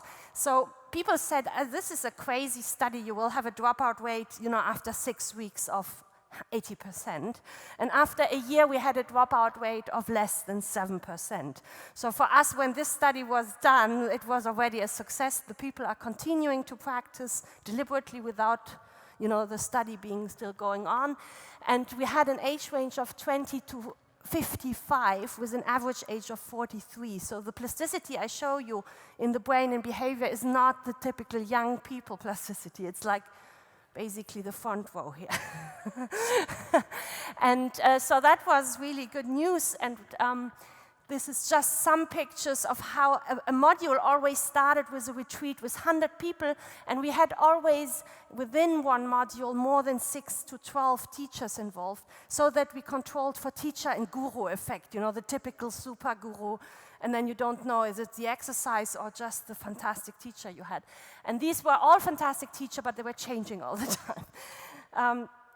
And this is the cell phones people got. And so through the cell phone, we could record their everyday practice. And we could also record something like mind wandering and how they felt before and after a 30-minute practice every day. And you could choose your teacher, so we could also measure for teacher effects here.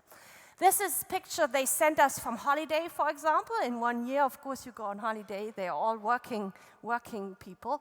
And so they, you know, they just listening here to the the cell phone is lying here. They listen to the meditation instruction and doing the practice. This is how the contemplative practice are doing. We have built a web platform where you can drag your contemplative diet partner into the platform, and then the 10 minutes is very regulated by a computer, and we are assessing again, you know, what they're saying, how they're saying, and all kind of things. So we can actually show you how much they objectively practice, and we were very surprised to see huge amounts. So you see at the beginning of the first 3 months presence training, they almost practiced every day, because remember, the 6th day, they come in anyway with 2 hours with teacher. So this is only the average of home practice alone. So they almost practiced every day, and after 6 months, it kind of dropped 1 day, but there was almost nobody who didn't practice. So we had a huge compliance and practice rate. And this is the model in terms of research. We had more than 90 measures, but also 49 of them were trait questionnaire, you know, you usually use. And then a lot of new measures measuring functional brain plasticity and attention, theory of mind, compassion, and so on. And we also had event sampling method in their daily life, objective measures of health, stress, autonomic nervous system, behavior. So a little bit like Jonathan, it's a kind of multi-method approach with methods from all disciplines we were aware of, at least.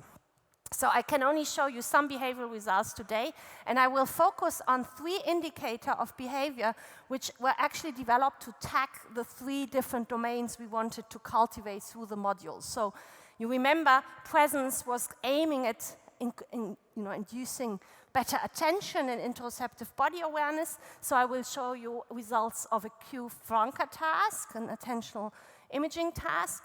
Then we developed a new fMRI paradigm which allows to dissociate theory of mind from compassion in one task in the scanner and behaviorally. And so this is Mathis Trautwein, who is doing his PhD on this task in the resource project. And the task is what you know, the queued flanker task. So you basically have a queue which can either be valid or invalid, and then you have a flanker which can be congruent or incongruent. So we can measure two dependent measures. One is the reorienting ability of, like reorienting even if a queue is invalid, and then a flanker conflict resolution, so that you are good in inhibiting the environment to get at the right response. So that's as the two, attention and executive attention control measures I will show you. Now the EMPATOM task is a new task where we show videos of people telling you very tragic stories of their life, really, kind of ecologically valid stories, or neutral stories about what happened to them. And within these videos and these stories, we embed stories with high theory of mind domain. So you have to actually make theory of mind inferences either about the beliefs, intentions of the person to understand the story. Other stories, which are no theory of mind stories, this is kind of control condition, just have stories where you have to understand causality in the world. They are difficult as well, but you don't have to do theory of mind. So what we ask now to get at the dependent measure is, after these videos, how did you feel, negative, positive, neutral? And how much compassion did you feel for the person telling these neutral or emotional stories? And for the theory of mind accuracy score, we have a multiple choice task which actually allows to really compute a theory of mind accuracy score, which usually we have always ceiling effects. When you take the Asperger kind of or developmental child literature in theory of mind, when you are a healthy adult, you usually have ceiling effects in false belief tasks. But this one is so difficult that you have a beautiful normal distribution of theory of mind accuracy in healthy adults. And so you can actually measure training effects in principle. Okay, so let me take first results. I start with the attention task, with the conflict resolution here. And so the blue bars are now always the people who just retested but didn't do any intervention, had no meditation intervention whatsoever. So just living your life a year long doesn't do anything. Now, after 3 months of this kind of mindfulness attention training, you have a significant in both cohorts, these are 2 independent cohorts matched for all kinds of things, which are significantly different than the control group. And astonishingly, after 6 months of compassion and perspective training, nothing happens anymore.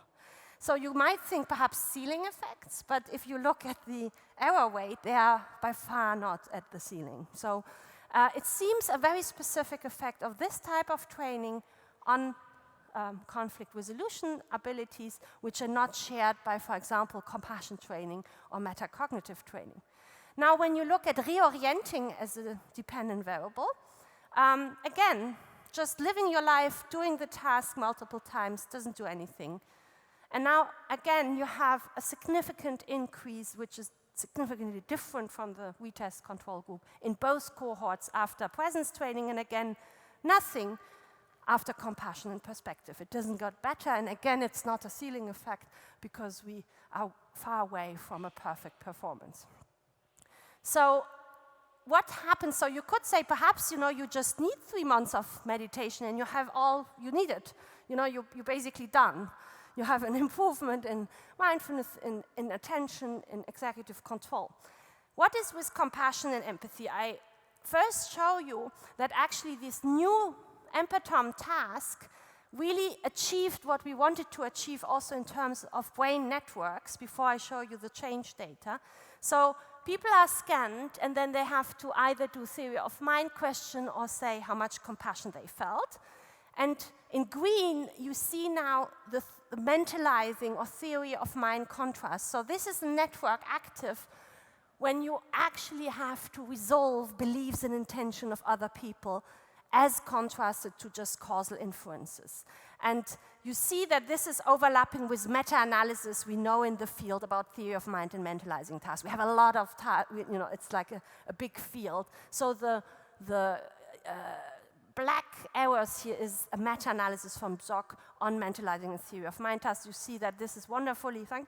Now, this is the first task which within a brain can compare these two networks, empathy and theory of mind. Usually they are separated in different research fields.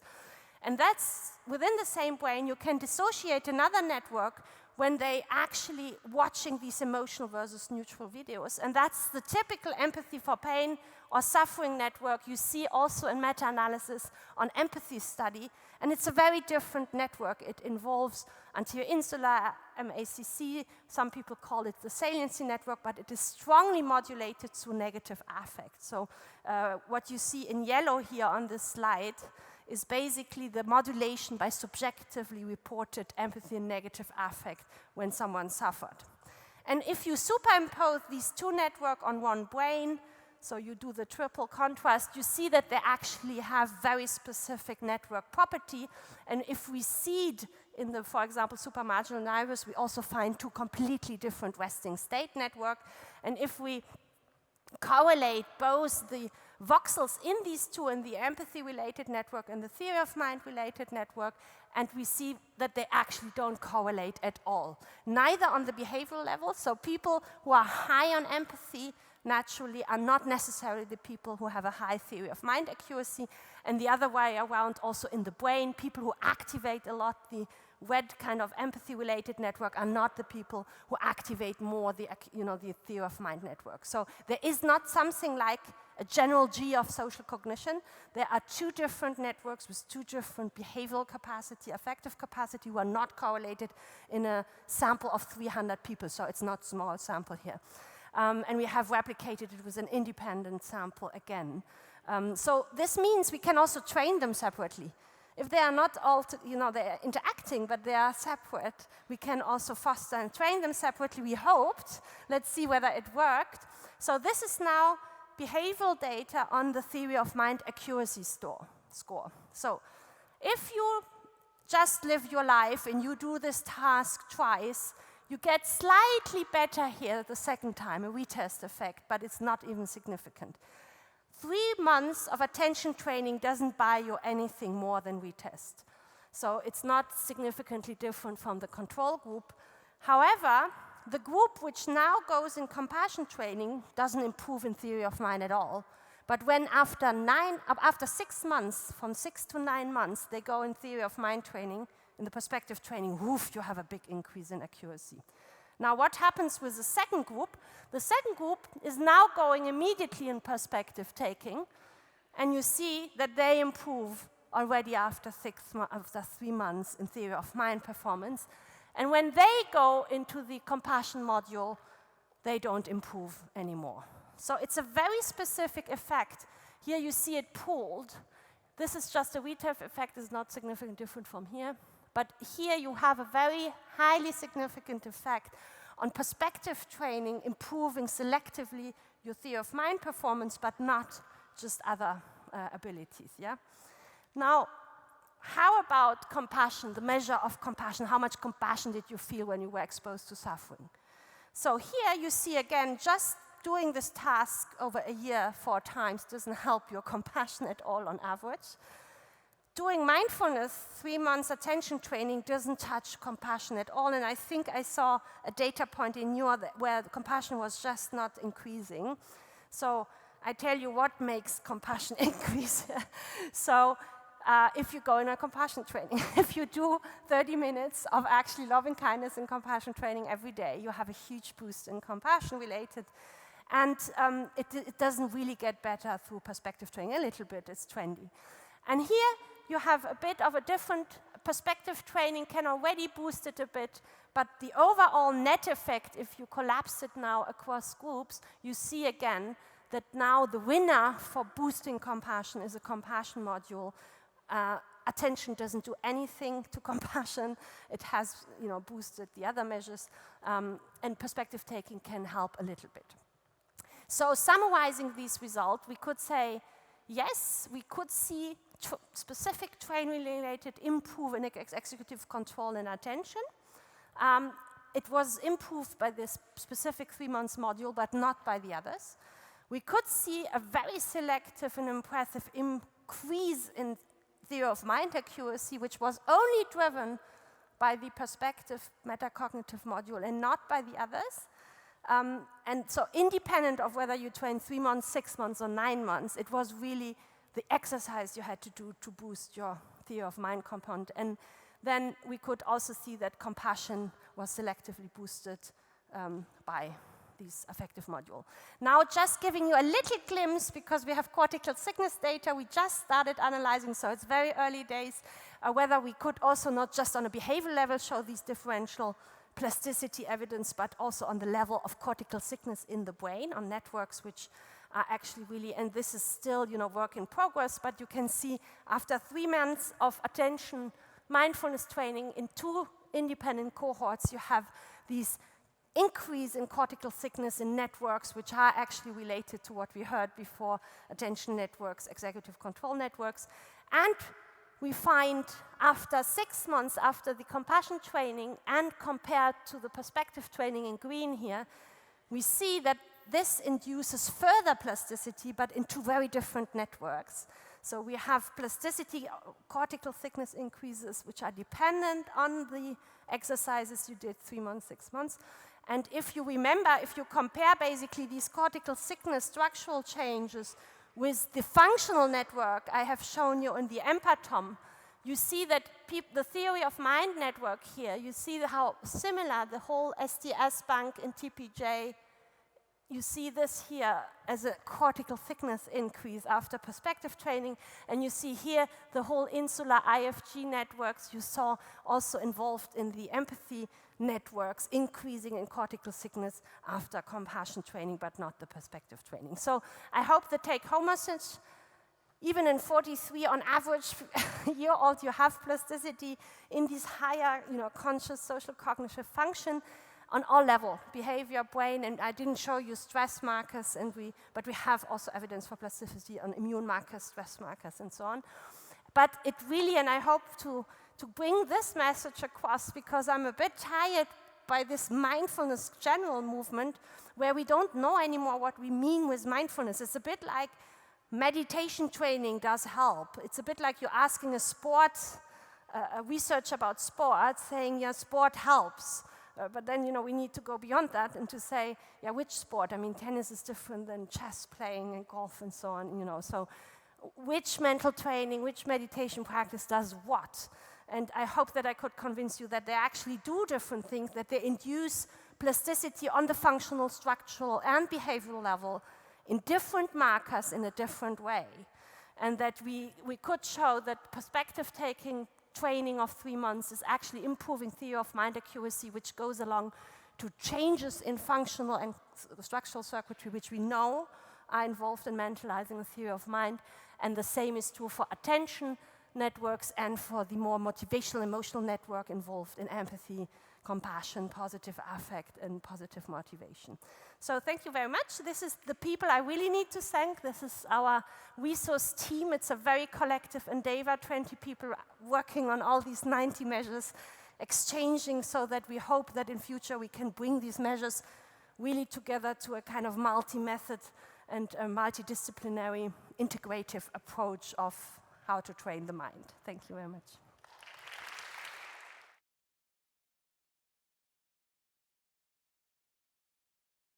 So maybe I'm going to start this discussion.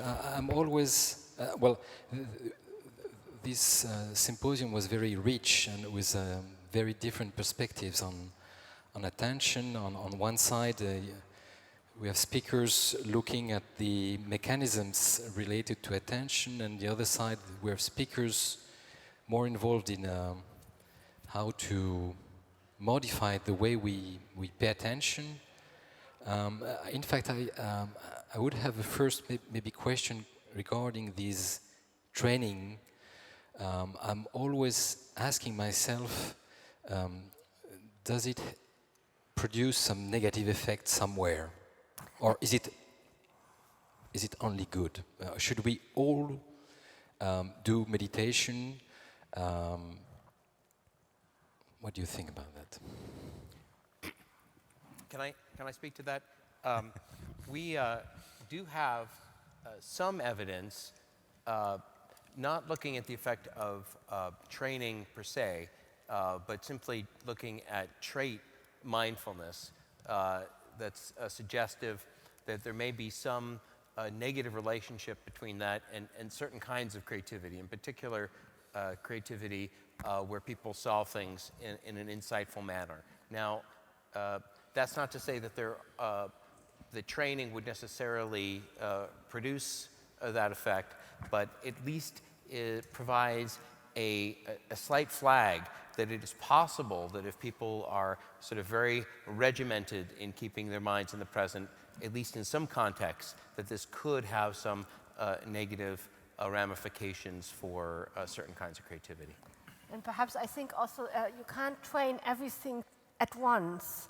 There needs to be first stabilizing of the mind. And for example, we also observed, especially for the compassion training, where you have to confront a lot your kind of own suffering, and you have to open the heart. If you didn't experience love in your life, people have really difficult time because they have to come up with this unconditional loving feelings towards a baby. They don't have family, they don't have baby, they have not even a friend. This exists. So then it can be very painful, and you need to really basically walk your way very slowly towards the potential that you start doing these practices and hard practice. So it doesn't work for everyone immediately. And we will look now at the profile of the people who couldn't really absorb it and the people who could easily absorb it, and see how that they are just different in terms of their background, personality, attachment styles, to see, for which individual, which practice is more beneficial at which point in time. And then perhaps it's also worth saying we hugely selected only healthy individuals. So we had 2,700 people applying, and we could only take 160 in the big cohorts, and we had psychiatric interviews with each one of them to assure that there was not big trauma or borderline or narcissistic. So for a lot of pathologies, you wouldn't advise these practices, or you would have to adapt the programs to pathological cases. So this is all very healthy people, healthy, the normal range of neurotic. Yeah. I want to add some. I think people differ because we have a huge individual difference among our group. So I think number one, even you practice one method, they may have different components, right? Then when you practice also, you have a different stage of practice. So the different stage you measure, they may also differ from short-term training to long-term training. Also, another very important point is that even though you practice the same method, the same component at the same stage, early stage, your test the time, that day, which state you are in. So that day may be a good day for you. That day maybe you have a stressful event. So your state, practice stage, method, in the same method, different components involved are also very important. So my data, your data, or other literature suggests actually mindfulness training is not everything. Just like exercise, computer game, not everything fit everybody. But one possibility that you can find the best fit, or you can choose the combination. Yes, thank you. No, something for Tanya as well. I was wondering if you had intuitions about what the minimal training is necessary. The minimum? Yeah, because yes. There's people like René Goebel, for instance, yes. who say, well, you don't even need training. All I need to do is to train you to control the region of the brain that is influenced by these practices. Yes. Yeah? So he says, I can have people, it's, Reiner, huh? So he says he can bring people to the level of Mathieu Ricard in, just like one MRI training session. But we had Mathieu Ricard in his fMRI. This is how he knows him. This was a cooperation I had with Rainer. And I can tell you, Mathieu Ricard has so much more stable responses than everyone we just instructed 1 week. Mm-hmm. So it's a bit like, yes, if you instruct them to go from empathy to compassion, you find already functional plasticity after a week. But if you put them in the storm, they will not swim. You know, it's basically you have an instruction effect, but not yet a trait change effect. They take much longer. And for example, I think so we have data, for example, interoceptive body awareness. I didn't show you that. Boris Bornemann, who is also here, showed them in a poster, I think, where you can gradually see that after 3 months, this kind of heart rate detection, like more objective measures, do subjective measure change immediately. Yes, I feel less stressed. I'm super, yeah, it's wonderful and so on. But you could say, yeah, I'm taking part in a very intense study, so I better feel better, you know. But if you look at objective measure, for example, interoceptive body awareness has minimum, not significant effect after 3 months, and then continuously goes up to medium-size effect after 9 months. So you can imagine this will go up if we would have continued longer. Stress reduction, if we look at cortisol effects in a TSST, so really changes down to the HPH axis secretion of cortisol, not what you say that you are less stressed, but really like, are you less stressed in a stress test? 3 months of mindfulness, nothing, absolutely nothing, if at all a bit more, because they get more conscious of it. So it takes 6 months and 9 months to really reduce the social stress response on the biological level. And we see a lot, if you want to transfer it into the hardware, basically, of your system, it takes time and practice, and then people are different. So, but subjective changes are very easy, and so I think it depends on which level of change you look at and how endurable it is and sustainable. Yeah. Right, actually it reminds me, this word of William James, when he's thinking about consciousness, saying that actually if we are living in a fluent world, then consciousness is low. We don't need to care about the world, and we don't have any problem. We don't need to adjust to the world. And consciousness is higher as soon as you meet a problem.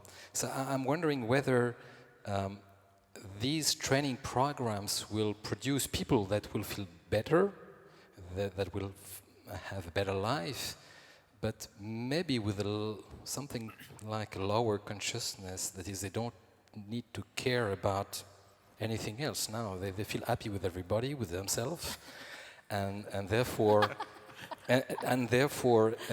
as you said, concerning the creativity, there might be different kinds of creativity, and in this, we might need some troubles actually in order to be creative at some point. I don't know if you want to say something about that.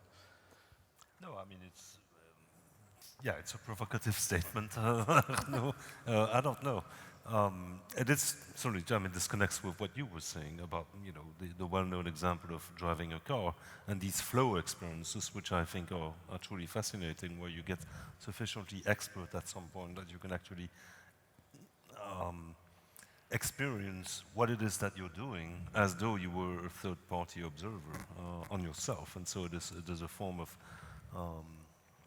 particularly sophisticated reflexive consciousness, where the observing agent seems to be detached now from the executing agent. And so do such programs actually result in lower degrees of consciousness in some sense? I think some of them may lead to a form of detachment, yes, and to a form of a peaceful detachment in a way, certainly that alleviates anxieties that one may feel and so on and so forth, yeah. So, certainly, but it's experience in itself, less, I don't know what to say about that. I think there's a speculation. Just follow this idea. You talk about the human nature. So actually, not only the mindfulness, even though some people in their life, they experience certain special context. Yeah, they have a special experience. Yeah, like the near-death experience. Yeah, there are lots of study right now. Yeah, whatever you have a special experience, actually it's a learning curve. So when you learn, then you find something change. But something changes subjectively first. But something also can change objectively first. So we find actually in the healthy population, If the person can practice for a longer time continuously, no motivation, just continuously, like 30 years, 20 years, there might be some pre-existing difference for this person compared to others. However, for regular person, if you practice, so certainly you have the perspective or detachment of self change. Then later on, you will find this change can become stable, even though in different contexts. Because when I started training when I was 6, very young, that time I know nothing. Even the teacher told you, you should do this one, you should do this one. But usually I found change, then I try to figure out the reason. But in Western world, we try to know a model first, know everything in the mind, then we can do. So I think this is because the knowledge driven or experience driven. We can cooperate both. But the consciousness is really a big question. You need a tremendous effort and collaboration. Especially we try to understand ourselves. Our mind try to understand ourselves, and try to beyond ourselves, right? Yes.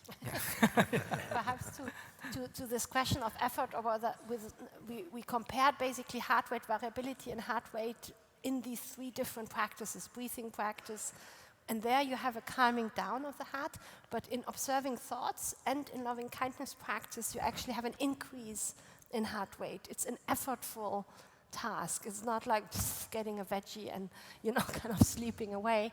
It's actually effortful, but still experienced as likable and enjoyable, like when you get an expert in something. So you have an increase in effort, heart rate, and also experience effort, but with expertise and increase in likelihood. So I don't think meditation makes you just, what you were alluding to, kind of unconscious, detached, like veggie, but it's actually a very conscious, alert, and attentive state of a certain experience and also engagement in the world. Because if you not only practice attention but also compassion, it's all about motivation and engagement in the world. So you are choosing new problems. The Buddhist monk I have seen who have practiced 40 years, they are all but passive. They have thousands of humanitarian projects, going in conflict countries, and so I don't think their life gets less problematic. Can I just follow up? I do think you raise a really important point, and that one that we need to be, excuse the phrase, mindful about as we pursue research on this in this area. I think that mindfulness does sort of have this sort of panacea-like quality, and many of the investigators, including myself, who are studying it, are sort of motivated, to demonstrate its value, and it clearly has shown value in many different contexts. But I think it's important not to lose sight of the possibility that there could be some costs associated with it, and that we need to be imaginative about investigating where those possible costs might be, and not lose sight of that possibility. There is a person, actually, I forgot the name, she's studying the negative side effects of meditation, collecting cases. She's in America, but I forgot the name. But there is someone making research on that. So. Yeah, in the field, in our recent review article, so we find we have a mindset. So most of journal try to accept the interesting, novel, positive result. So you send all the negative results to the journal, not sexy, right? American use this word, not sexy article, yeah. But actually, I'm Chinese, yeah. But I learned this word means not attractive. So there's one thing possible. So we got so many publications, so many literature. Maybe most authors just contribute the positive part. Yeah, not all the negative part possible, right? We all want to say it's good, it's yes. Yes, we can, Obama said, right? Yeah, so probably, yeah, but I would think, yeah, if people can really dedicate to doing something compared to others, this group, there should be some difference. There should be. Yeah, we also work as a patient, like anxiety, depression, PTSD. So we actually find that there are lots of underlying difference from what they learn from the life.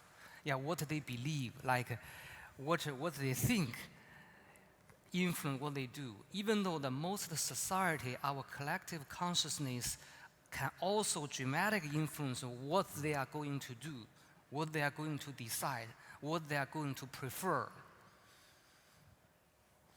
Can I just make a quick point? A negative impact can simply be a waste of time. So if until there is very clear demonstration of improvement in more than 2, 3 very specific tasks and very small effects, then the most clear negative impact is waste of time for everybody. Sorry. Something to consider. What's the question? I got lost. Some man wondering. What's the question? I guess, and I'm sorry for the audience because the time is over now, so we were not able to take questions. But I would like to thank all the speakers for participating to this symposium. And if you want to ask them questions, I'm sure that we'll be happy to answer them if you come by us. Thank you very much for this.